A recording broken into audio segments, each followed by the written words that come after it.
Educational creativity চ্যানেলে সকলকে স্বাগত। আগামীকাল সুপ্রিম কোর্টে আবারও এসএসসি মামলার শুনানি। একটি গুরুত্বপূর্ণ মামলা, কিন্তু এই মামলাটি কাদের সঙ্গে যুক্ত, এর প্রিভিয়াস অর্ডার কপি কি আছে বা কি জন্য এই মামলাটি করা হয়েছে, বিস্তারিত আপনারা জানতে পারবেন। আপনারা জানেন যে কোর্ট নাম্বার 12-তে বা 13-তে যে মামলাগুলো উঠছে, জাস্টিস সঞ্জয় কুমারের বেঞ্চে এসএসসি সংক্রান্ত মামলা, সেই মামলাগুলো ভ্যালুলেস হয়ে যাচ্ছে, সেই মামলাগুলোর কোনো মূল্য থাকছে না। কিন্তু এই মামলাটি সম্পূর্ণ ভিন্ন টপিকের উপরে ভিত্তি করে আগামীকাল উনি বিষয়টি মন দিয়ে শুনতে পারেন, এটা বলা যেতে পারে। কারণ এই বিষয়টি একটু ভিন্ন ধরনের, বা হয়তো তাদেরকে বলবে হাইকোর্ট থেকে প্রমাণিত করে আসতে, বা এই ধরনের মামলা উনি আগে শুনেছেন, কিন্তু এটি একটু অন্য ধরনের মামলা। তো চলুন আমরা বিস্তারিত বিষয়টি দেখে নিই। Diary number 5203/8/2025, Prabin Kumar Mondal versus state of West Bengal. Diary number দেখেছেন, ফাইল করা হয়েছিল 10/9/2025। এই মামলাটি ফাইল করা হয়েছিল। এসএলপি নাম্বার, সিএনআর নাম্বার দেওয়া রয়েছে, সিরিয়াল নাম্বার 13। মানে প্রথম দিকে এই মামলাটি শুনানি হয়ে যাবে honourable mister justice Sanjay Kumar, honourable mister justice Alok আরাধ্যের বেঞ্চে এই মামলাটি শুনানি রয়েছে। কারণ আপনারা জানেন যে আবার কোর্টে কালী পুজোর বা বিভিন্ন ছুটি পড়ছে, পুজোর ছুটি। তারপরে 27 তারিখে আবার কোর্ট খুলবে, তার মধ্যে এই এসএসসির মামলাটি কিন্তু শুনানির জন্য আবার লিস্টেড হলো। Computer generated date 17/10/2025।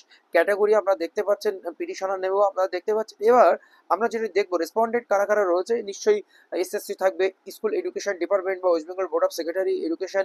তো এরপরে আর্লি এয়ার কোর্ট ডিটেলস যদি দেখি, কোন মামলাকে ট্যাগ করে এটি করা হয়েছে, আর এই মামলাটিও আমরা দেখে নেব। এটা high court West Bengal, high court at Calcutta, MAT 1493/2025, যেটি 4/9/2025। এই অর্ডারটি এসেছিল কলকাতা হাইকোর্টের ডিভিশন বেঞ্চ থেকে। তপব্রত চক্রবর্তী এবং আর কে মিত্র, এই বেঞ্চ থেকে, জাস্টিস দ্বয়ের বেঞ্চ থেকে এই মামলা দুটির অর্ডার এসেছিলেন। এবং এছাড়াও আরও কয়েকটি মামলা এখানে ট্যাগ রয়েছে। MAT 1496/4/9/2025 order. এবার একটি ক্যান ফাইলও এখানে রয়েছে, CAN on 2025, 4/9/2025, R K Mitra and Tapabrata Chakraborty এই বেঞ্চ থেকে। আর 4 নম্বর আরেকটি রয়েছে WPA 200845/2025, 2/9/2025। এই মামলাটি শুনানি কিন্তু আগামীকাল হতে চলেছে। এই মামলার বিচারপতি মন দিয়ে কি শুনবেন, বা এই যে সমস্যাটি তার কি সুরাহা করবেন। তো আমরা যদি অর্ডার কপি দেখে নিই, তাহলে কারা এই মামলাটি করেছে সেটা আমরা স্পষ্ট বুঝে যাবে। চলুন আমরা অর্ডার কপিটি দেখে নিই।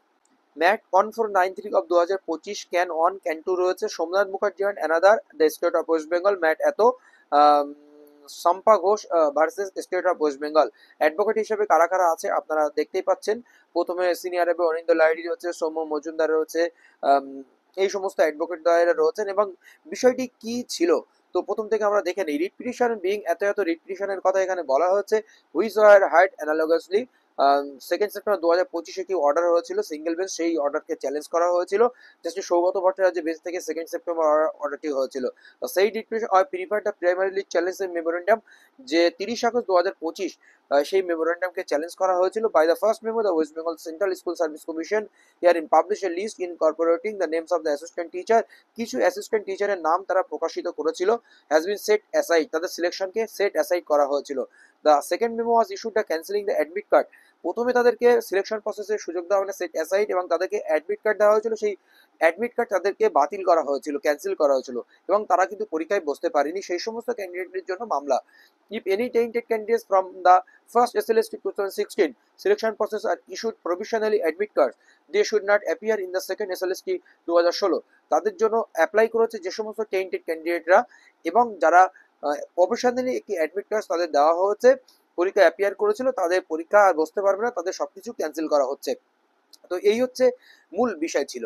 তো এখানে বিষয়টি কি ছিল, drawing our attention to contents of paragraph 36(3)(4) of the judgment date 22 April 2024, delivered by the Honorable Division Bench Matt Atho, Mr. Lahiri Land Advocate appearing for the appellants, submit that the appellants herein were not to appointed from outside the panel or after expiry of the panel, nor had submitted blank OMR sheet, and that as such they could not been described as tainted candidate। তাদেরকে tainted candidate হিসেবে বলা যায় না, কারণ তারা outside of প্যানেলেরও নয়, after expiry of প্যানেলের নর সাবমিটেড ব্ল্যাঙ্ক, এমনকি তারা ব্ল্যাঙ্ক ওএমআর শিট জমা দেয়নি, সেহেতু তাদেরকে টেন্টেড ক্যান্ডিডেট হিসেবে বর্ণনা করা যায় না। drawing our attention to the judgment date 3rd April 2025 delivered by the Honorable Supreme Court. Honorable Supreme Court যে জাজমেন্ট দিয়েছিল ওয়েস্ট বেঙ্গল সেকেন্ডারি স্কুল তাদেরকে চাকরিতে বাতিল করা হয়েছিল illegal and contrary to the rules A appraisal of the continuous 8 phase of the counselling. এই ইতিহাস একটু লেখা রয়েছে, ইতিহাস আর পড়ার বেশি দরকার নেই, আপনারা জানেন। Admin issued the admit card the participant in the examination scheduled to be held 7 September 2025 but the admit card issued to the applicants has been cancelled. Applicant admit card cancel করা হয়েছিল। The commission had thus acted arbitrarily and had applied the different air district and respective appellants. Is contents of the actor deliver the judgment in the Bishaki Bhattacharya and the board of the ইত্যাদি ইত্যাদি। এবার দেখুন, এবং আপনাদের এখানে যে বিবেক পাড়িয়ার মামলা ছিল সেই বিবেক পাড়িয়ার মামলার ফলশ্রুতিতে এদেরকে কিন্তু বাতিল করেছিল, আপনারা এটা দেখেছিলেন, আমরা সেটা একটু দেখে নেব। দেখুন, এত এত এত 30 August continue the names of the candidate appellants and prayer ইত্যাদি ইত্যাদি। Indisputedly, the appellants are included in the list of the tainted candidate even after issuance of the order passed the 17 April 2025 in the miscellaneous application filed by the board of the Boishaki Bhattacharya. The appellants were not allowed to continue with their service. At that juncture, the appellants also did not approach the Honorable Supreme Court for appropriate orders. এবং যারা এই 17 April 2025 তাদের পরীক্ষা না হবে ইত্যাদিতে এতদিনের মধ্যে, কিন্তু যারা টেন্টে তারা বসতে পারবে না বলে দেওয়া হয়েছিল।